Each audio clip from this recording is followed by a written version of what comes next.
2x minus 10 இதில் 2வை வெளில எடுத்துட்டோம் அப்படின்னா என்ன இருக்கும், எக்ஸ் மைனஸ் 5ன்னு இருக்கும். நெக்ஸ்ட் ஒன்றில் 2x² மைனஸ் 15 இதில் என்ன பண்ணலாம் அப்படின்னா இதுலேயும் அதே தானே, 2வை தான் வெளில எடுக்க முடியுமா, 2 வெளில எடுத்துட்டிங்கன்னா x² மைனஸ் 25ன்னு இருக்கும், 25 அவ்வளோதான். இப்போ என்ன கேட்டிருக்காங்க அப்படின்னா எல்சிஎம், இதுக்கு மேலே எதுவும் பண்ண முடியாது, எல்சிஎம் கேட்டிருக்காங்க.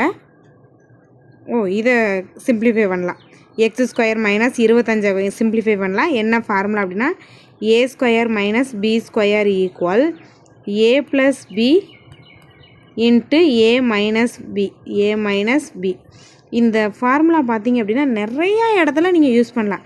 a² minus b² equal a plus b a minus bன்றத சிம்பிளிஃபை பண்ணுற எல்லா சம்லேயுமே மோஸ்ட்லி இது யூஸ் பண்ணுற மாதிரி வரும். ஒரு 80% வந்து இந்த ஃபார்முலா யூஸ் பண்ணுற மாதிரி வரும். அதை யூஸ் பண்ணுங்கள். இங்கே 2a² இடத்துல x² இருக்குது, ஓகேவா, x² இருக்குது. இங்கே 25 இருக்க இடத்துல இதை எப்படி எழுதுகிறேன் பாருங்கள், x² மைனஸ் 5² போட்டாலும் 25 தானே. அப்போ என்ன எழுதுவோம், x ப்ளஸ் 5 எக்ஸ் மைனஸ் 5, ஓகேவா, X plus 5 X minus 5. Okay, அப்போது இதை வந்து கண்டுபிடிச்சிருக்கோம், இதுவும் ஆன்சராக கண்டுபிடிச்சிருக்கோம். இதில் எல்சிஎம் கண்டுபிடிக்கணும் இது ரெண்டுலேயும். அப்போது 2 காமனாக இருக்குது, ஓகே 2 வரும். அடுத்தது எக்ஸ் மைனஸ் 5 ரெண்டுலேயும் இருக்குது, அதில் பெரிய நம்பர் எடுத்துக்கிறோம், ரெண்டுமே ஈக்குவலாக இருக்குது, ஸோ 1 டைம் எடுத்தால் போதும். அடுத்தது X plus 5. So answer A. இதில் இந்த ஃபார்முலா ரொம்ப ரொம்ப ரொம்ப முக்கியம், நிறைய சம்மில் யூஸ் பண்ணுவோம், நல்லா நோட் பண்ணி வச்சுக்கோங்க. அடுத்து இந்த நிறையா எக்ஸாமில் இந்த சம் கேட்டிருக்காங்க. இப்போது ஒரு பழைய கொஷின் ஒரு 2-3 கொஷின் பார்த்திங்கனாவே, ஒரு 2 கொஷின் பார்த்திங்கனாவே அந்த எக்ஸாமில் கண்டிப்பாக இந்த கொஷின் வந்து இருக்கும். 2 எக்ஸாமில் இருக்க 25 சம் நீங்கள் பார்க்கும்போது கண்டிப்பாக 2 எக்ஸாமில் ஒரு எக்ஸாமில் இந்த கொஷின் வந்து இருக்கும். என்ன கொடுத்துருக்காங்கன்னா எல்சிஎம் கொடுத்துருக்காங்க, கிவன் அப்படி எழுதிக்கங்க, 432. ஹச்சிசிஎஃப் என்ன கொடுத்துருக்காங்க அப்படின்னா 36. ஒரு நம்பர் அப்படின்றது எக்ஸு எவ்வளவு 108, மற்றொரு நம்பர் என்ன ஒய் என்ன, அவ்வளோதான். Formula LCM into HCF equal X into Y. இப்போ நான் கொஞ்சம் நிறையா பழைய கொஷின்ஸ்லாம் பார்த்தவங்கலாம் அந்த கொஷினை ரீட் பண்ணோடனே ஆன்சர் போட்டுருவாங்க. இப்போ என்கிட்டலாம் கேட்டிங்கன்னா நான் பார்த்தோன்னே ஆன்சர் சொல்லிடுவேன், சால்வ் பண்ண விட மாட்டேன், அந்தளவுக்கு இந்த சம்மை வந்து கேட்டுக்கிட்டு இருக்காங்க. நல்லா நோட் பண்ணி வச்சுக்கோங்க. 432 36, ஒரு நம்பர் 108 இன்ட்டு மற்றொரு நம்பர், அப்படியே கேன்சல் பண்ணுவோமா, 6ஆல் கேன்சல் பண்ணுங்கள், 6 36, ஒரு 6 8 48. அடுத்து கேன்சல் பண்ணுவோமா, 3ஆல் கேன்சல் பண்ணோம்னா 2 6 3 18. திரும்பவும் கேன்சல் பண்ணலாமா, 1 3, இதை 3ஆல் கேன்சல் பண்ணால் 1 3 3, மீதம் 4 3 12, 4 3 12, 144. நெக்ஸ்ட்டு பாருங்கள், இதோட ஹச்சிசிஎஃப் என்னன்னு கேட்டிருக்காங்க.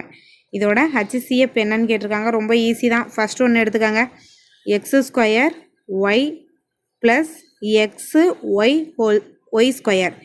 ஈக்குவல். இதில் என்ன பண்ணலாம் அப்படின்னா XYயை வெளில எடுக்கலாம், எக்ஸையும் ஒய்யையும் வெளில எடுத்துட்டிங்க அப்படின்னா இந்த இடத்துல என்ன இருக்கும், எக்ஸ் மட்டும் இருக்கும், இந்த இடத்துல ஒய் மட்டும் இருக்கும். ஏன்னா அங்கே ஸ்கொயர் இருக்குல்ல, இங்கேயும் ஸ்கொயர் இருக்கிறதுனால எக்ஸ் மட்டும், இங்கே ஸ்கொயர் இருக்கிறதுனால ஒய் மட்டும். நெக்ஸ்ட்டு பாருங்கள், x² ப்ளஸ் XY. இதில் எதை வெளில எடுக்கலாம்னா எக்ஸ் மட்டும்தான் எடுக்க முடியும், X. So X plus Y, X plus Y.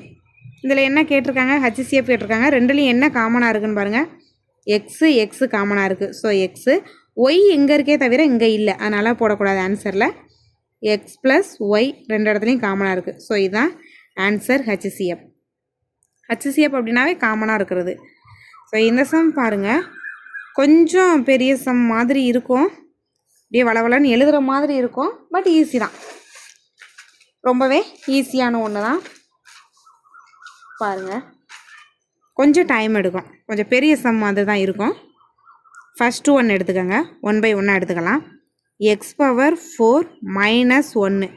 இதை நீங்கள் எப்படி எழுதலாம் அப்படின்னா X square whole square minus 1 square whole square.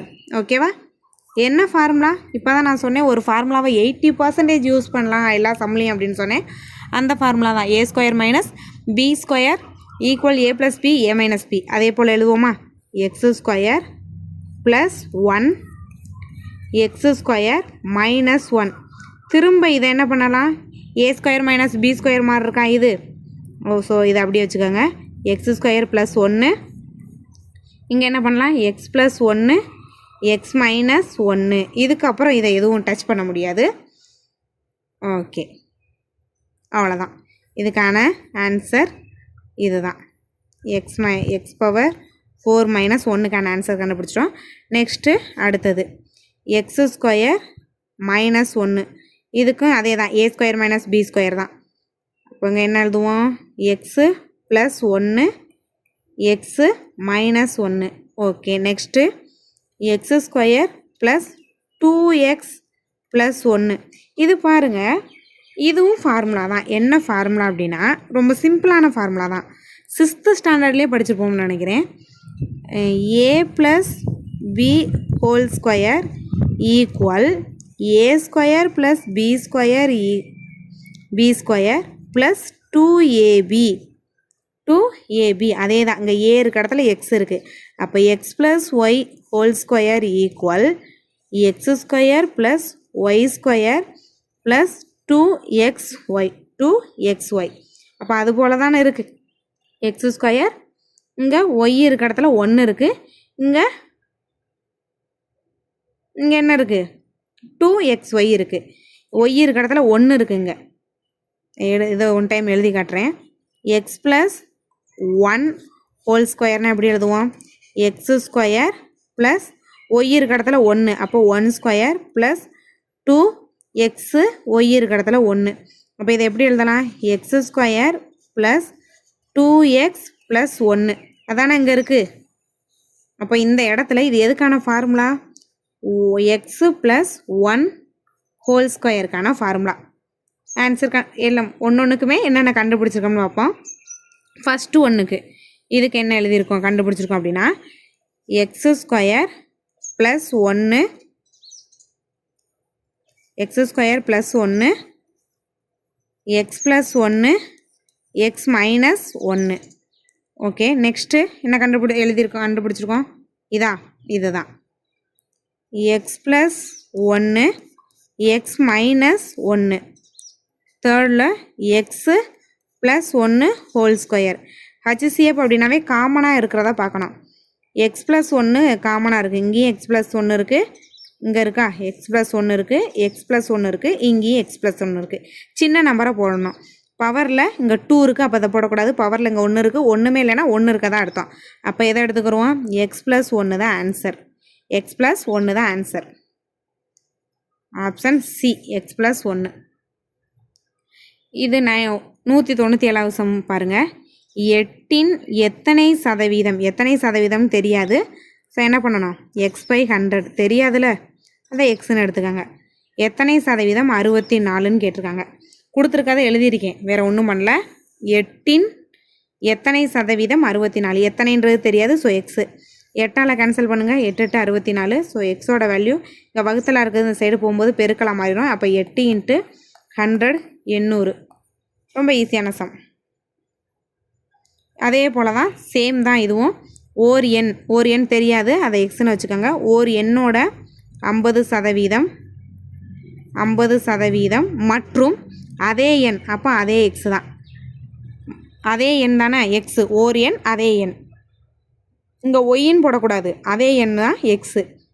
85% இதோட கூடுதல்ன்றனால இந்த இடத்துல என்ன பண்ணணும்? ப்ளஸ் போடணும். கூடுதல் 202.5 அப்படின்னா அந்த நம்பரோட 60%. அந்த நம்பரை ஃபஸ்ட்டு கண்டுபிடிப்போம், அதுக்கப்புறம் அதோட 60% நம்ம கண்டுபிடிக்கலாம். ஓகே, அவ்வளோதான். 0 0 கேன்சல், 1 2 வேறு கேன்சல் பண்ணலாமா? ஒரு 5 5 3 7 5 35. இங்கே 20. இதுக்கப்புறம் கேன்சல் பண்ண முடியாது. அப்போ x/2 plus 17x divided by 20 equal 202.5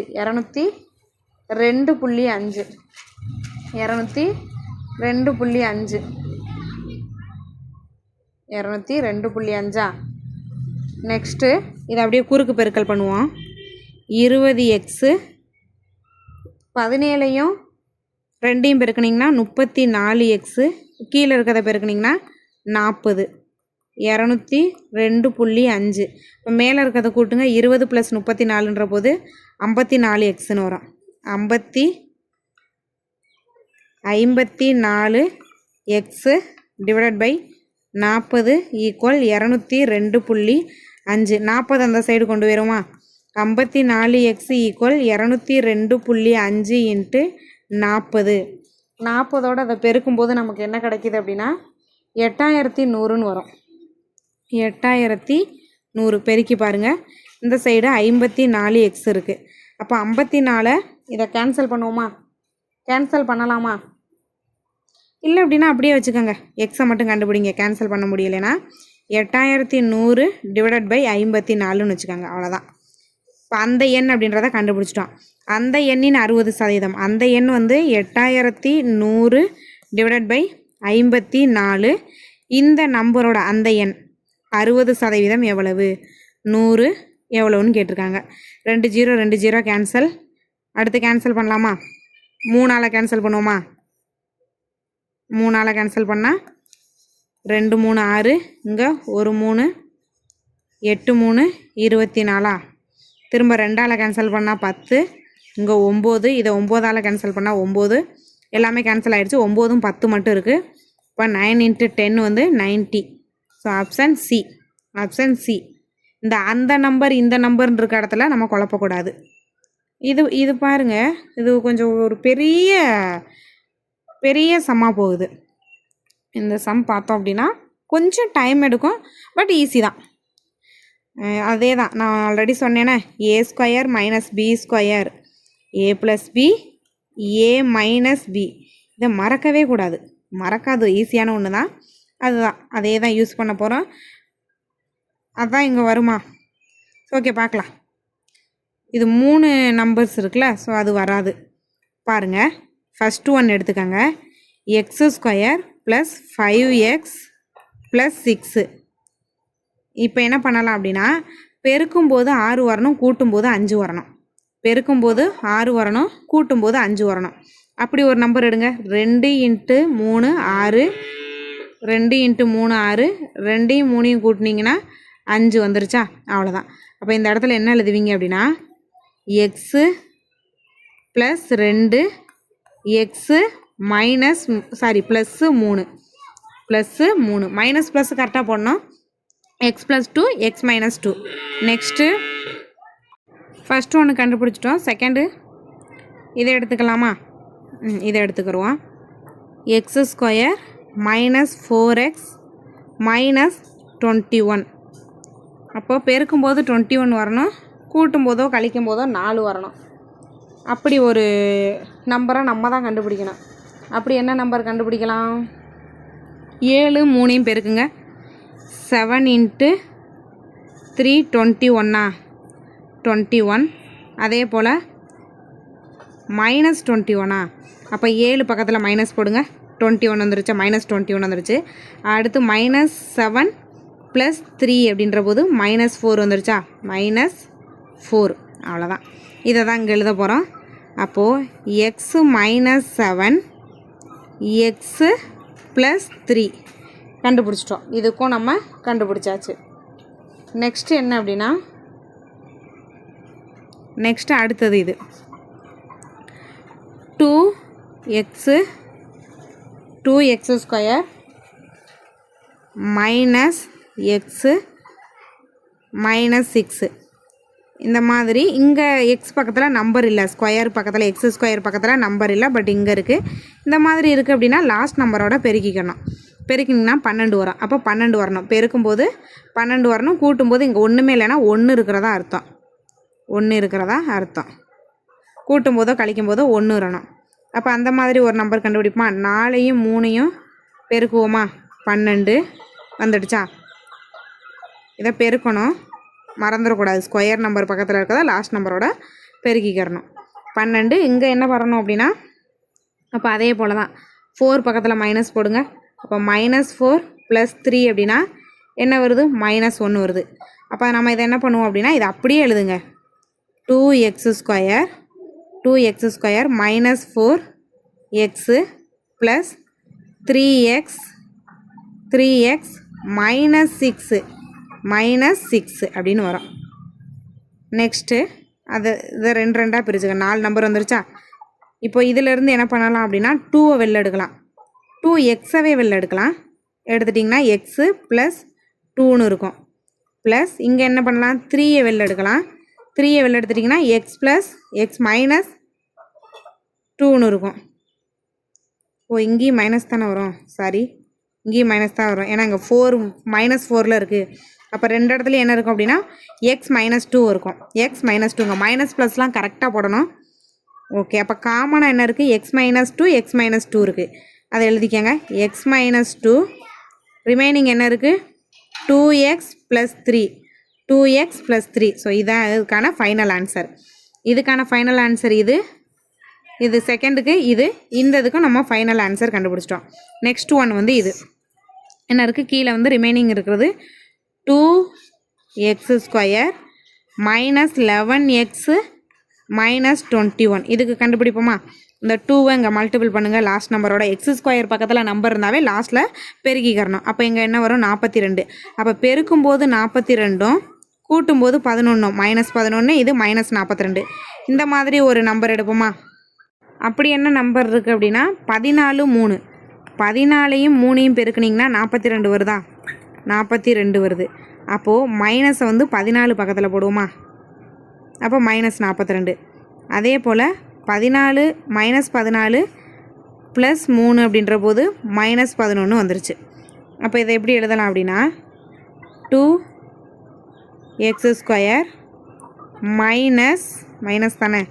ஆமாம், -14x + 3x இங்கே -21 இது 2 எடுத்துக்கோங்க. இது 2யும் அப்போ இதிலேருந்து 2வை வெளில எடுக்கலாம். 2xவே வெளில எடுக்கலாம். அப்போ x -7 வரும். -7 இங்கே ப்ளஸ்ஸு இங்கே என்ன எடுக்கலாம்? 3யை வெளில எடுக்கலாம். 3யை வெளில எடுத்திங்கன்னா x -7 அப்படின்னு வரும். -7 அப்படின்னு வரும். அப்போ 2 இடத்துலையும் காமன் என்ன இருக்குது? x -7 இருக்குது. இங்கே 2x + 3 இருக்குது. 2x + 3 இருக்குது. ஸோ இப்போ நம்ம எல்லாத்துக்குமே ஃபைனலாக ஒரு ஆன்சர் கண்டுபிடிச்சிருக்கோம். இதுதான் ஃபைனல் ஆன்சர். இதில் இது ஃபைனல் ஆன்சர். ஃபஸ்ட்டு ஒன்றுக்கு இது ஃபைனல் ஆன்சர், இதுக்கு அடுத்தது final answer. So final answer எல்லாம் எடுத்து எழுதுவோமா? இதுக்கு என்ன ஃபைனல் ஆன்சர் கண்டுபிடிச்சோம்? x + 2 x + 3 okay divided by இங்கே கீழே இருக்கிறதுக்கு என்ன ஃபைனல் ஆன்சர் கண்டுபிடிச்சிங்க? x - 7 x + 3 இதில் நெக்ஸ்ட் என்ன பண்ணலாம் அப்படின்னா இங்கே வகுத்தலாம் இருக்குது. ஸோ பெருக்கலாம் மாற்றணும் அப்படின்னா பெருக்கலாம் மாற்றினீங்கன்னா கீழே இருக்கிறது மேலே போயிடும், மேலே இருக்கிறது கீழே வந்துடும். அப்போ இது மேலே வந்துடும். இப்போ 2x ஸ்கொயர் -11x -21க்கு என்ன கண்டுபிடிச்சிருக்கீங்க? x -7 2x + 3 கண்டுபிடிச்சிருக்கோம். டிவைடட் பை மேலே இருக்க 2x ஸ்கொயர் -x -6க்கு என்ன கண்டுபிடிச்சிருக்கோம்? x - 2 2x + 3 எல்லாமே கேன்சல் ஆயிரும். இந்த 2x + 3 கேன்சல் ஆயிருச்சா? x + 3 x + 3 கேன்சல் ஆகிடுச்சா? இங்கே x - 7 கேன்சல் ஆகிடுச்சா? வேறு என்ன இருக்குது? x + 2 இருக்குது. இங்கே x - 2 இருக்குது. நம்பர் சேம்னு சொல்லி கேன்சல் பண்ணிடக்கூடாது. இங்கே மைனஸ் அங்கே ப்ளஸ்ஸு. ஸோ அதான் answer. x + 2 divided by x - 2 தான் ஆன்சர். புரியுதா? இது ஏதோ நான் சொல்கிறேன் அப்படின்ற மாதிரி இருக்கா? நீங்கள் வாட்டுக்கு சொல்லிகிட்டே போகிறீங்க அப்படின்ற மாதிரியும் தோணும். இந்த மாதிரி சம் கேட்பாங்க. இது ரொம்ப ஈஸி. இதுக்கு எந்த ஒரு ஃபார்முலா வேணாம், எதுவுமே வேண்டாம். ஜஸ்ட்டு பெருக்கல் தெரியணும். அகைன் ஒன் டைம் சொல்லிடுறேன், இந்த மாதிரி ஸ்கொயர் இருக்க இடத்துல நம்பர் இருந்தால் இதை லாஸ்ட்டில் பெருக்கணும். பெருக்குனிங்கன்னா இங்கே ஃபஸ்ட்டு ஒன்று எடுத்துக்கோங்க. இதை மட்டும் சொல்லிடுறேன், உங்கள் டைம் வேஸ்ட் ஆகுதுன்னு நினைக்காதீங்க. நிறைய சம் இந்த மாதிரி கேட்பாங்க. லாஸ்ட்டில் பெருக்கிடுங்க. பெருக்குனிங்கன்னா என்ன வருது? x² மைனஸ் எக்ஸு மைனஸ் 6 இங்கே 2 இருக்குது. இதை இங்கே கொண்டு வந்து பெருக்குங்க. ஸ்கொயர் பக்கத்தில் x² பக்கத்தில் நம்பர் இருந்தால் மட்டும் இந்த வேலை பார்க்கணும். பெருக்குனிங்கன்னா என்ன வரும்? 12ன்னு வரும். அப்போது 12ன்னு வருது. இந்த இடத்துல 12ன்னு வருது. நம்ம அப்போ எப்படி கண்டுபிடிக்கணும்னா, பெருக்கும்போது 12ம் கூட்டும்போது இந்த தான் எப்பயும் போல் கூட்டுறதோ கழிக்கிறதோ. அப்போ 1. அப்போ இந்த மாதிரி என்ன நம்பர் எடுக்கலாம்? 4 3யும் பெருக்குனிங்கன்னா 12 மைனஸ் 12ல். அப்போ 4 பக்கத்தில் மைனஸ் போட்டிங்கன்னா மைனஸ் 12 வந்துருச்சு. -4 + 3ன்ற போது -1 வந்துருச்சு. இதை எப்படி எழுதணும்னா, அந்த ஸ்கொயர் அப்படியே வச்சுக்கணும். 2x². அடுத்து இங்கே என்ன கண்டுபிடிச்சிருக்கோம்? -4x + 3x. இங்கே லாஸ்ட்டாக இருக்க நம்பரையும் அப்படியே எழுதிக்கணும். -6 எடுத்துகிட்டு இது ரெண்டையும் எடுத்துகிட்டு ப்ராக்கெட் போட்டுட்டு பொதுவாக இருக்க நம்பரை வெளில எடுத்துருங்க. இதுலேயும் பொதுவாக இருக்க நம்பரை வெளில எடுத்து சால்வ் பண்ணிடுங்க. அவ்வளோதான். லாஸ்ட்டு சம் பார்த்துடலாமா? இது ஒரு குழப்புற மாதிரி சம். நம்பர்ஸ்லாம் மாற்றுறதில்ல, பர்சன்டேஜும் மாற்றுறதில்ல. எல்லா எக்ஸாம்லேயும் ஒரே நம்பர், ஒரே பர்சன்டேஜ், ஒரே கதை, ஒரே சம் தான். மாற்றி எதுவும் கேட்ட மாதிரி எனக்கு ஞாபகம் இல்லை. எப்போவுமே இந்த 33% 15 மார்க் அதிகம், 25 மதிப்பெண் அதிகம், 15 மதிப்பெண் குறைவாக வாங்கி ஃபெயில் ஆனார் அப்படின்ற மாதிரி எப்போவுமே இந்த சம் வரும். எப்போவுமே இந்த சம் கேட்பாங்க. அதுலேயும் லாக்டவுனுக்கு முன்னாடி நடந்த எக்ஸாம்ஸ்லாம் எடுத்து பார்த்திங்கன்னா நிறைய எக்ஸாமில் இந்த சம் கேட்டிருப்பாங்க. இப்போ கொஞ்சம் குறைச்சிட்டாங்க. பட் இப்போ திரும்ப கேட்குறாங்க பாருங்கள். கொஞ்சம் லாக்டவுனுக்கு முன்னாடி கொஸ்டின் எடுத்து பாருங்கள். இந்த சம் நிறைய எக்ஸாமில் கேட்டிருப்பாங்க. இப்போ பாருங்கள், நான் எப்படி சால்வ் பண்ணுறேன்னு பாருங்கள். நான் சிம்பிளாக சால்வ் பண்ணிடுறேன். ஏ என்பவர் அதிகபட்ச மதிப்பெண்ணில் 33% பெற்றதால் தேர்ச்சி பெறுவதற்கு 15 மதிப்பெண் குறைவாக பெற்றார். அப்போது தேர்ச்சி பெற 35 மார்க்குன்னு வைங்க. ஆனால் அவர் 15 கம்மியாக வாங்கிட்டாப்புல. அப்போ என்னாச்சு? 20 மார்க் தான் வாங்கியிருக்காரு. 15 மார்க்கு கம்மினாலும் அவர் ஃபெயிலு. பர்சன்டேஜ் வந்து 33%. அப்போது நம்ம என்ன பண்ணுவோம் அப்படின்னா, இப்போது 45 மார்க்கு தான் பாஸ் மார்க்குனா 30 வாங்கியிருப்பார். 15 கூட்டினிங்கன்னா 45 வந்துடும். அந்த 15ன்றதான் விட்டுட்டார். அடுத்து அடுத்து பி என்பவர் அதிகபட்ச மதிப்பெண்ணில் 46% பெற்று பாஸ் ஆகிற மார்க்கை விட நல்லா படிக்கிற ஸ்டூடெண்ட்டோட 24 மார்க்கு கூடயே வாங்கிட்டார். 24 மார்க்கு கூடயே வாங்கிட்டார். ஃபஸ்ட் ஆள் வந்து நம்ம கேட்டகரி வாங்க வேண்டிய மார்க்லேயே ஒரு 15 மார்க்கு கம்மியாக வாங்கி ஃபெயிலாக போயிட்டார். செகண்ட் வந்து பார்த்திங்கன்னா ஃபஸ்ட்டு பெஞ்சு அதிகமாக வாங்கிட்டார். 24 மார்க்கு எக்ஸ்ட்ரா வாங்கி ஃபஸ்ட்டு மார்க் எடுத்துட்டார். இப்போ நம்ம என்ன பண்ண போகிறோன்னா, சரியாக எவ்வளோ மார்க்கு தேர்ச்சி? இவர் 24 கூட வாங்கியிருக்காரு, அவர் 15 கம்மியாக வாங்கியிருக்காரு.